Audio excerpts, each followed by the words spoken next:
farklı bir müzikal deneyim yaşamak isteyenler, biraz daha müziğin o insanı alıp götüren, başka yerlere götüren ruhani halini hissetmek isteyenler için gerçekten kaçırılmaması gereken bir akşam olacak festivalde. Robert Plant Led Zeppelin'e gidecek, Evet. Marcus Miller Miles Davis'e gidecek. İlhamını cazdan almış ve oradan ileriye gitmiş farklı müzik tarzlarına her zaman yer veriyoruz.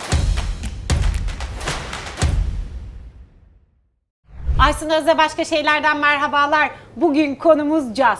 Çünkü 33. İstanbul Caz Festivali başlıyor. Üstelik müthiş bir başlangıç. 3 gece üst üste Harbiye Açık Hava Tiyatrosu'nda bence unutulmaz bir yaz yaşayacağız. Değil mi sevgili Harun İzer? Evet, gerçekten öyle. Çok teşekkürler. Yine buluştuk. Evet. Şükür kavuşturana evet, diyorum festival ben. konuşmak, müzik festival konuşmak çok keyifli her zaman seninle. Dediğin gibi festival 30 Haziran'da başlıyor. 13 Temmuz'a kadar devam edecek. Birbirinden farklı, güzel, her zamanki gibi çok renkli, değişik, güzel etkinliklerimiz, mekanlarımız var. Ve Harbiye'de ilk 3 akşam Harbiye Cemil Topuz Açık Hava Tiyatrosu'ndayız. Böyle ihtişamlı güzel bir başlangıç. Ardından da bir sürü güzel böyle butik tatlı konserlerimiz var. Hepsini anlatalım istersen. Evet, hepsine sırayla geleceğiz. Ama evet, Marcus Miller çok büyük bir caz yıldızı ve hepimiz heyecanla bekliyoruz. Uzun zamandır Türkiye'ye gelmiyordu, yani İstanbul'a gelmiyordu. O yüzden heyecanlıyız o geldiği için. Ama bir de Robert Plant var.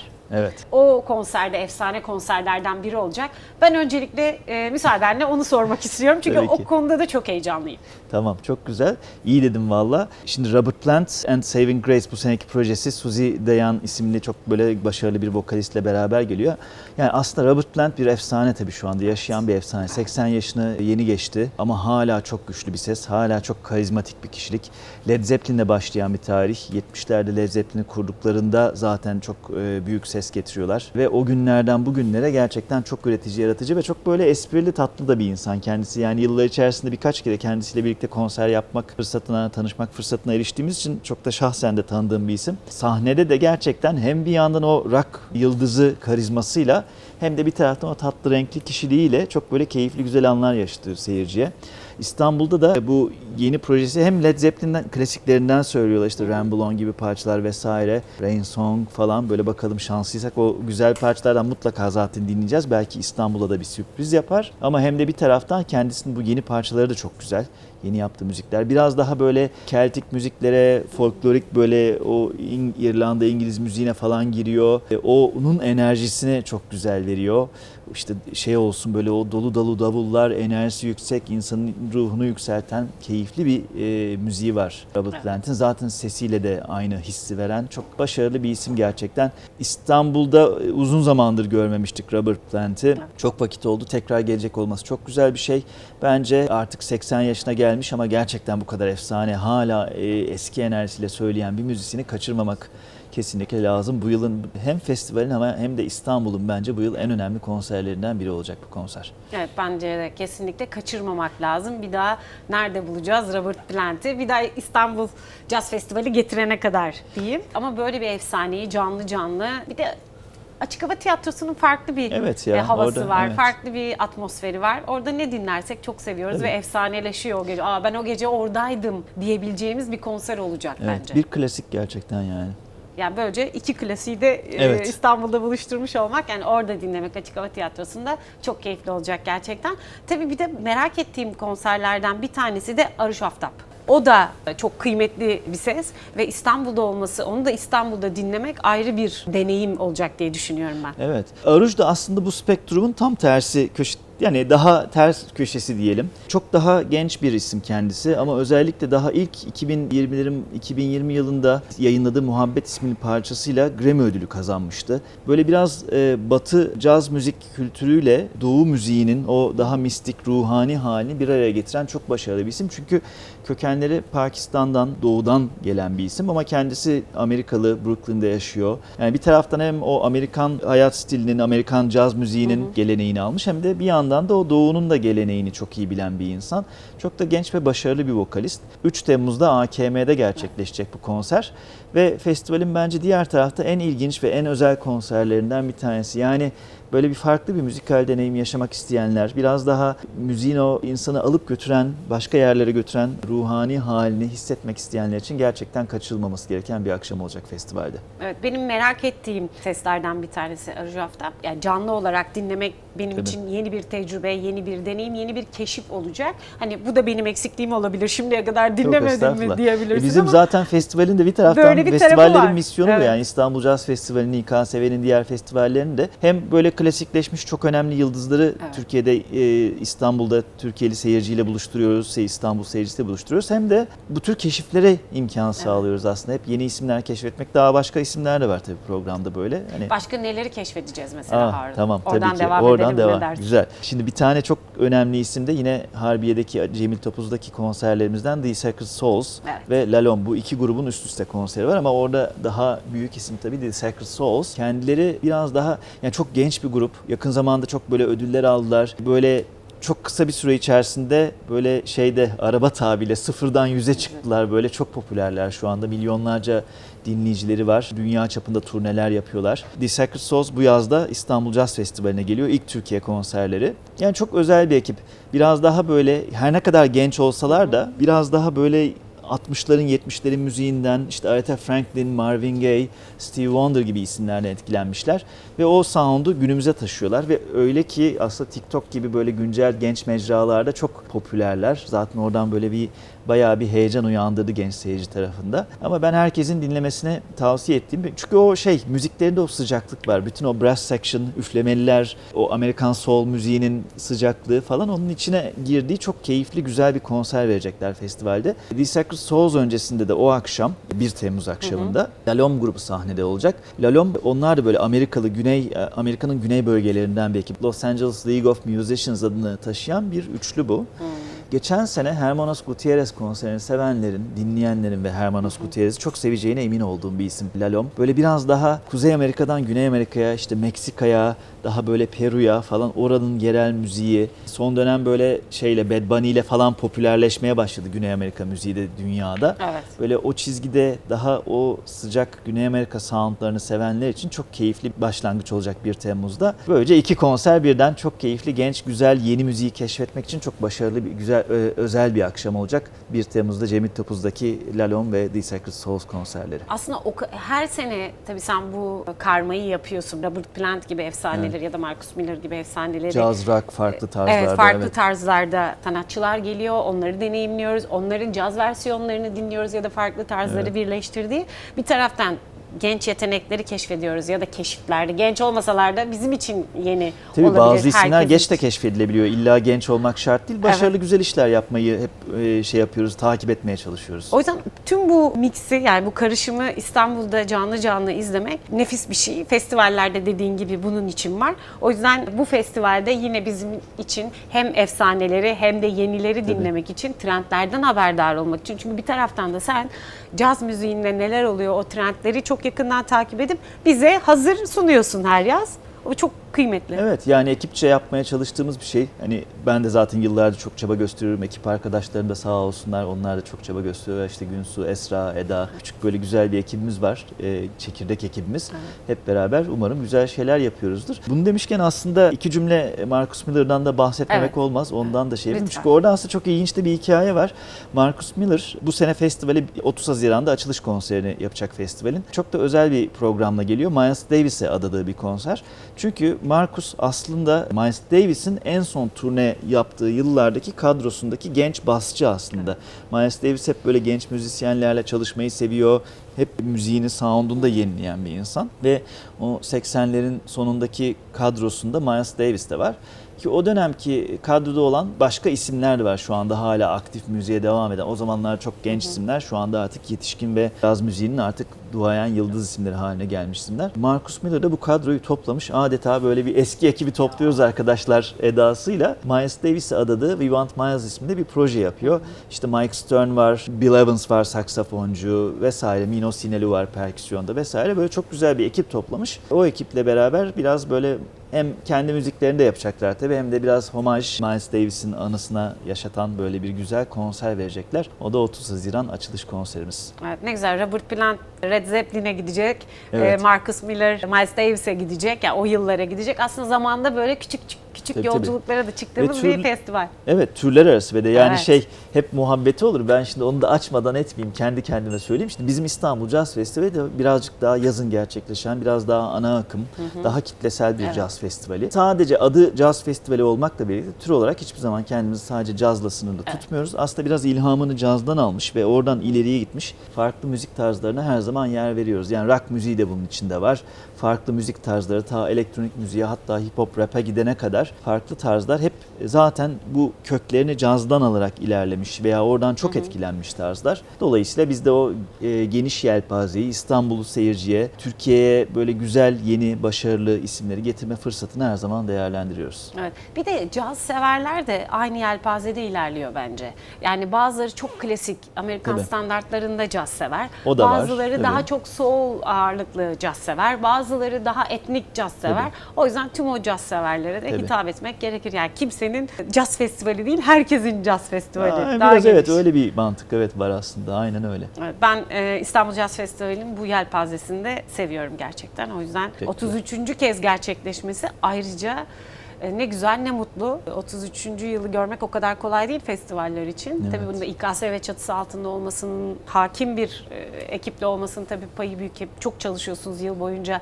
Sadece hani bu 30 Temmuz'da başlayıp 13 Temmuz'da biten bir caz Yok, festivali değil, değil. kesinlikle. Geride bir 33 yıl Evet. var. O yüzden ellerinize sağlık. Ben bu yılı da çok beğendim. Tabii biraz da mekanlara gelmek istiyorum. Çünkü Efruzza İstanbul Müzik Festivali'nde de konuştuk. Yani çok İstanbul'un kıymetli mekanlarında konserler veriliyor müzik festivaline. Caz festivali de aynı şekilde. Çok güzel bahçeler kullanıyorsunuz, çok güzel mekanlar kullanıyorsunuz. Hatta benim en çok sevdiğim mekanlardan bir tanesi de vapur, caz Evet, vapuru. evet. O yüzden o mekanlardan biraz bahsedelim mi? Tabii ki zevkle. O mekan bulmak o da böyle şey gibi sanatçı veya güzel bir sanatçıyı bulmak, keşfetmek, getirmek, festivalde yapmak gibi yepyeni mekan. Allah burada ne güzel konser yapılır diye Her gittiğin yere öyle mi heyecanlanıyoruz. bakıyorsun? Burada çok güzel konser olur diyor musun mesela? İlk anda olmasa bile bazen ikinci düşüncede böyle bir dakika ya burada güzel konser yapılır diye böyle ışık yandığı falan çok oluyor. Başta bir tabii ki aslında Hilton'a bir teşekkür etmek Şu anda isterim ben zaten de. Şu anda Hilton'un evet. Caz Club'ındayız. Hilton'un yeni açılan caz kulübü Sazu Caz Bar'dayız. Hilton İstanbul Bosphorus. Festival mekanlarından bir tanesi de zaten Hilton. Hem bir özel etkinliğimiz olacak, özel davetimiz Evet. olacak hem de 2 tane çok güzel konserimiz var Hilton'da. Selam Beytekin çıkıyordu değil mi? Evet, Burada, Selam Gülbahçesi'nde? Beytekin, Ayhan Sicimoğlu. Türkiye'den çok başarılı 2 yıldızımız var. İşte 9 Temmuz akşamı Ayhan Sicimoğlu Harikalar Bandosu. 2 de güzel konuk eklendi o kadroya. 10 Temmuz akşamı Hermon Mehari ve Tony Tixier ile 2 Fransız caz müzisyeniyle beraber Selam Beytekin festivale özel bir repertuar yaptı. Onu seslendirecek. Daha böyle vokal armonilerinin biraz gospel etkisinin öne çıktığı böyle güzel bir program hazırlıyor. Burası var bir elde. Ama şimdi evet biz yani olabildiğince mekan çeşitliliği ve hani yeni yerler keşfetmeye çalışıyoruz gerçekten. Tabii ki Beylik, işte Harbiye, Cemil Topuzlu gibi İstanbul'un en güzel konser mekanlarından birisi var. Ama farklı mekanlara da giriyoruz. İşte Hilton bu seneki yeni mekanlarımızdan. Swiss Otel'in bahçesi var. Sultan Park çok keyifli böyle Orası güzel da bir bahçe. keyiflidir. Parklarda caz bizim biraz şehri gezdiğimiz etkinliklerden oluyor. Bu sene hem Ataşehir'deyiz hem de Kadıköy Yoğurtçu Parkı'ndayız. Kadıköy Yoğurtçu Parkı aslında nispeten yakın dönemde kullanmaya başladığımız bir mekan oldu. Yani Kadıköy tabii hani özellikle orada bir etkinlik yapılması konusunda bize hem çok istek hem baskı var aslında ve onu tabii ki hiçbir zaman yapmıyoruz, göz ardı etmiyoruz. Orası da şehrin çok keyifli güzel parklarından bir tanesi. AKM bu seneki Atatürk Kültür Merkezi bu seneki programda çok keyifle kullandığımız yeni caz festivaline yeni kazandırdığımız bir mekan oldu. Zaten son yıllarda İstanbul'un çok keyifli güzel mekanlarından. Artı birli gece gezmesinde Söğütlü Çeşme'de komünite yine yeni bir mekanımız oldu. Orası böyle son dönemin daha böyle küçük kapasiteli kulüp tarzı mekanları arasında İstanbul'un en böyle güzel parlayan yerlerinden. Kendileri de çok keyifli programlar yapıyorlar. Orayı sayabilirim. Caz Vapuru dedik tabii. Caz Vapuru biraz yani İstanbul Jazz Festivali'ne ve İstanbul'a özgü bir etkinlik. Yani çünkü biz ne zaman biraz festivali konuşsak, yurt dışından bir bahsetsek veya birilerine böyle birazcık festivalle ilgili bir şey yapsak çoğu zaman Caz Vapuru böyle ilk zikredilen, ilk konuşulan veya hani bahsettiğimizde herkesin nasıl ya çok güzelmiş, çok farklıymış dediği etkinliklerden bir tanesi. O da bir festival klasiği oldu artık. Böyle birkaç tane işte öyle parklarda caz gibi. Ben ona göre ayarlıyorum her şeyi. Evet. Caz Vapuru'nun sırasında İstanbul'da olmak istiyorum ki bu sene de öyle yaptım. Caz Vapuru'nu biniyorum, ondan sonrası ertesi gün gideceğim seyahate. Evet, yani Caz Vapur'da böyle bir sabah 11'de yola çıkıp Kabataş'tan Anadolu Kavağı'na uzanıp orada böyle güzel bir mola, tatlı yemekler vesaire, geri dönüş ve vapur seyahati boyunca da böyle birbirinden güzel gruplarımız var. Onların performansları. Her köşesinde vapurun farklı gruplar çalıyor. Buraya gidiyoruz, başka bir grup, diğer terasta başka, alt katta başka bir grup çalıyor. O yüzden aynı anda birçok müziği deneyim. Ondan sonra yer İçeride bir değiştiriyorlar. DJ'miz var. Yani Evet. müzik gruplar çalmadıysa da tatlı böyle bir DJ'miz Hünkar olacak bu sene. Onun müzikleri olacak vesaire. Böyle yaşayan bir ve müzikle dolu bir vapur seyahati oluyor. Aslında çok keyifli oluyor. İstanbul İtalyan Konsolosluğu'nun bahçesinde unutmamak lazım. Evet, orası da böyle. Geçen yıl çok güzel bir konser dinledik orada. Evet. Böyle bir o tür böyle normalde içine giremediğimiz, kapısı her zaman bize açılmayan mekanları açmak da aslında festivalin yine böyle güzel, keyifli özelliklerinden bir tanesi. Daha önce başka yerlerde yaptık. Bu sene işte İtalyan Konsolosluğu bahçesindeyiz. Gelecek yıllara fikirlerimiz var. Bakalım, hepsi için çalışıyoruz. Umarım keyifli geçecek hepsi de. İstanbul'un güzel mekanlarında çok güzel konserler dinliyoruz. Bir de çocuklar var. Sen aslında küçüklükten yetiştiriyorsun kendi seyircini, dinleyicini daha doğrusu, ve çocuklar için de çok güzel etkinlikler var. Biraz onlardan da bahsedelim. Çünkü cazsever ailelerin cazsever çocukları yetişiyor bir taraftan oralarda. Evet, kesinlikle. Bizim tabii 7'den 70'e sözünün tam uyduğu bir festival aslında oluyor böylece. Bizim mesela parklarda caz özellikle daha genç seyirciye hitap ettiğimiz ama işte hani çoluklu çocuklu ailelerin çok rahat gelebildiği etkinliklerden, ama özellikle çocuklara yönelik etkinlikleri de mutlaka programda bulundurmak istiyoruz. Bu bizim de sevdiğimiz bir şey. İKSV'nin alt kat bölümüyle beraber bu sene yaptık o konuda bir program. Birkaç senedir de aslında devam ediyoruz bu çocuklara yönelik etkinliklere. Burada birazcık daha özellikle festival programında da yer alan müzisyenlerle beraber genç seyircinin, genç izleyicimizin diyelim, biraz daha bu müziğin nasıl yapıldığını yakından tanıdığı, biraz daha doğrudan deneyimlediği. Çünkü gerçekten çocukların ilgisini tutmak kolay değil. Onların da konsantrasyonunu sağlamak için biraz daha yaratıcı çalışmalar yapmak gerekiyor. Bu sene Selen Beytekin'le beraber alt kat ekibi çok güzel bir program geliştirdiler. Selen hem festival programında yer aldığı gibi hem de bu çocuk etkinliği için bizim alt katla beraber çalışmalar yapacak. Festival sırasında 7-8 Temmuz tarihleri arasında 2 tane, hatta 4 tane, 2 gün boyunca 2'şer tane atölye gerçekleştirecek. Böyle çok keyifli bir program yaptık orada da. Yani olabildiğince festivalin böyle çok yönlü olmasını, farklı kitlelere hitap etmesini, sadece basit bir konser deneyiminden ötesini sunmasını da istiyoruz. Tabii çok kolay bir çaba değil. Bunun için çok uğraşmak gerekiyor. Ben burada bir kısaca aslında festivalin bu hayata geçmesindeki destekçilere bir teşekkür etmek isterim. Başta seyircimiz tabii ki, festivale gelen, bizimle hep beraber olan, yani 33 yıldır bu festival devam ediyorsa bunun birinci sebebi seyircinin güveni. İkincisi tabii müzisyenler, sanatçılar hem bizimle beraber olup bu festivale inandıkları için çok güzel, başarılı işler yapıyoruz. Hem de tekrar gelmek istemeleri, biz demek ki onlara güzel bir şey sunabiliyoruz ki müzisyenler de tekrar gelmek istiyorlar. Ve tabii etkinlik ve gösterilere destek olan sponsorlarımız, destekçilerimiz, başta Garanti BBVA, çok uzun yıllardır, 29 yıldır festivalin sponsorluğunu üstleniyor Garanti BBVA. Çok değerli bir şey. Yani hep sürdürülebilirlik diye bahsettiğimiz olay bu işte. Yani böyle bir uzun süredir devam eden. Gerçekten de birlikte o anlamda çalışıyoruz. Biz de çok rahat çalışıyoruz onlarla beraber. Tabii ki Türkiye Cumhuriyeti Kültür ve Turizm Bakanlığı'nın destekleri, katkıları da aynı derecede bizim için önemli. O da uzun yıllardır devam eden bir destek. Ve çok sayıda tabii gösteri sponsorumuz, etkinlik sponsorumuz, medyada destek olan senin gibi çok sevdiğimiz arkadaşlarımız, birlikte iş yaptığımız arkadaşlarımız var. Hepsi çok bizim için değerli. Hepsine teşekkür etmek isterim buradan tekrar. Evet. Valla birçok şeyi konuştuk ama Veronica Swift'le de 13 Temmuz'da kapandığını Evet. söyleyelim. Ya Veronica Swift bize çok böyle tatlı bir sürpriz yaptı. Ondan bahsedeyim. Çünkü göze çarpmamış olabilir. Şimdi böyle ekipler genelde Amerika'dan, işte Veronica Swift Amerikalı bir caz vokalist. Çok da başarılı ve çok da tatlı bir müzisyen kendisi. Gerçekten geldiğimizde orada çok böyle vay be bu ne geceymiş, unutamayacağım ben bunu uzun süre diyeceğimiz bir akşam yaşayacağız. Biliyorum çünkü sahne performansları çok güzel, seyirciyle iletişimi çok başarılı Veronica Swift'in. Ama kendisinin sürprizi bize şu oldu. Şimdi biz grubunu bekliyoruz. Şimdi tabii ki böyle bir kuartet, dörtlü olarak çalacaklar sahnede veya beşli. Grup bilgisi beklerken şöyle bir liste geldi bize, bir baktık. Piyanoda Can Çankaya, basta Kaan Yıldız, davulda Ferit Odman. Harika. Muhteşem bir ekip. Hayır, bir yandan yaptık. Meğersem kendisi İstanbul dışında da birkaç konser var. Turnede zaten.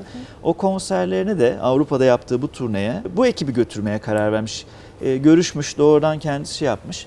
Çok da tatlı ve hoş Yani bir çok sürpriz güzel oldu bir bize. sürpriz Yani olmuş. böyle önemli bir uluslararası yıldızı Türkiye'den bu caz alanında başarılı, en başarılı bu 3 isimle beraber izlemek çok büyük keyif olacak bizim için Evet. de. Heyecanla bekliyoruz bu konseri. Ben de çok heyecanlandım. Hatta böyle tüylerim Evet. diken diken oldu. Niyeyse böyle çok gururlanıyor Evet, insan. evet. Bu tip Festival tercih. kapanışı için çok özel bir konser olacak gerçekten. Çok güzel olmuş. Harika bir Veronica Swift konseriyle biz 34. yıla bağlıyoruz. Evet, 34. Biz hep aramızda esprisini yapıyoruz. 34. yılda böyle İstanbul plakası Evet, şeklinde doğru, bir... 34 İstanbul. Ayrı sürprizleriniz olacak herhalde. Tabii 34. tabii. yıla. Şimdiden çalışmaya başladık. Yani 2027 için şimdiden çalışmalar devam ediyor. Başladı. Çok güzel isimler var yine planımızda. Bakalım. Onu sürpriz tutalım. Evet. Yine konuşuruz Zaten yıl içinde bize bültenler gelecek. Evet, İlk evet. isimler belli olduktan sonra.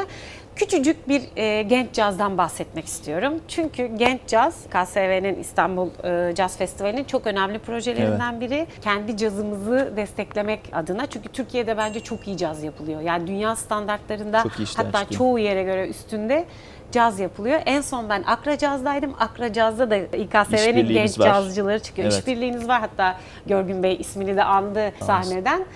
Teşekkür ederek. Oradaki genç cazcılar da Akra Caz'da müthiş bir iş çıkardılar ve inanılmaz iyilerdi. O yüzden o genç cazdan kısacık bahsetmek istersen onlara da Tabii alan tabii. açalım. Yani hem çocuk etkinlikleri dedik ama ara kuşakta sonuçta yeni müzisyenler yetişiyor. O çocuklar müziğe ilgi duyuyorlar. Sonra o enstrümanları alıp çalmaya başlıyorlar. Ve ne yapacaklar? Tabii ki festivalde genç caz. Biraz genç müzisyenlere biraz alan açmak. Onlara böyle bir uluslararası festival deneyimi yaşatmak. Biraz Tabii, daha çok ön plana önemli. çıkarmak için geliştirdiğimiz bir etkinliğimiz. Ve o da çok uzun yıllardır devam ediyor. 2002 yılından beri devam eden bir etkinliğimiz bu.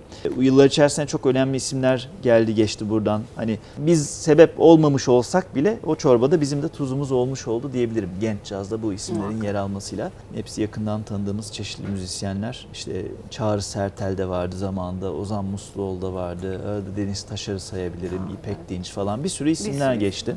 Ve genç caz bizim gerçekten bu anlamda işte 6 tane grubu seçiyoruz değerlendirme konseriyle. Onları bir hem festivalde konser verme imkanı sağlıyoruz hem de son yıllarda da bir albüm projemiz var. Festival konserlerinden sonra stüdyoya ve özgün bir eserlerinin kaydı için stüdyoya girmelerini sağlıyoruz. Böylece yani sadece performansla kalmıyor, aynı zamanda kaydedilmiş güzel yeni de ve yani gerçekten şey istiyoruz. Yani bir daha önce çalınmış birisinin yaptığı bir beste değil, kendi bestenizle gelin diyoruz. İlk yıllarında biraz daha böyle bir ay hay Allah bunu nasıl yapacağız gibi hisler varken artık bugün gerçekten herkes yepyeni parçalarıyla geliyor. Onlara da birazcık yeni müzik yapmaya, kendi yani sadece performans değil aynı zamanda yeni eser yapmak. Çünkü müziğin aslında Muhakkak. temeli o yeni Tabii. eserler. O açıdan bizi çok mutlu eden güzel bir bölüm. Bu sene de yine birbirinden güzel gruplar seçildi. Parklarda caz konserlerimizde bunları izleyebiliriz. Tabii bir de yaşam boyu başarı ödülleri var. O da takdir etmek anlamında ve hatırlamak anlamında çok önemli ödüller. Evet kesinlikle yani genç müzisyenleri teşvik etmemiz gerekiyor ama uzun yıllardır da Türkiye'de cazın gelişmesine katkıda bulunmuş önemli isimlere de İstanbul Caz Festivali'nde yaşam boyu başarı ödülümüzle bir anlamda teşekkür ediyoruz aslında. Uzun yıllardır çok farklı isimlere verildi. İşte Ahmet Ertegün'den, Arif Mardin, Okay Temizler'den, Mafi Falaylar'dan başladı. Günümüze kadar çok çeşitli isimlere verdik. Bu sene de çok değerli bir ismimiz. Uzun yıllar Fransa'da özellikle yaptığı çalışmalarla Türk cazının gelişmesine ve bizim bu özellikle türkü geleneğimizin caza uyarlanmasına son dönemlerde işte Altın Gün gibi gruplar vesaire bu konuda çok güzel işler yapıyorlar ama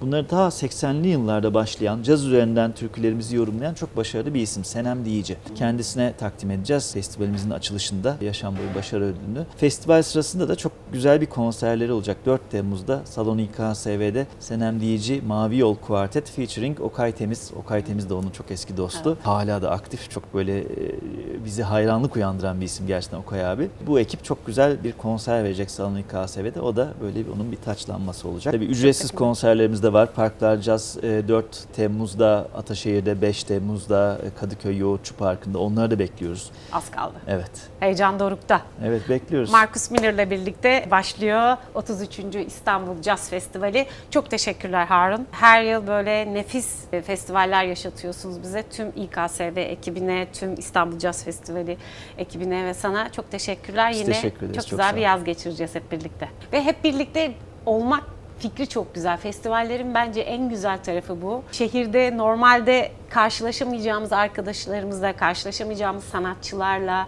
yani çok güzel insanlarla karşılaşıyoruz o festivallerde. O yüzden festivallere katılmak, o duyguyu yaşamak bambaşka bir şey. O yüzden çok teşekkürler. Biz teşekkür ederiz.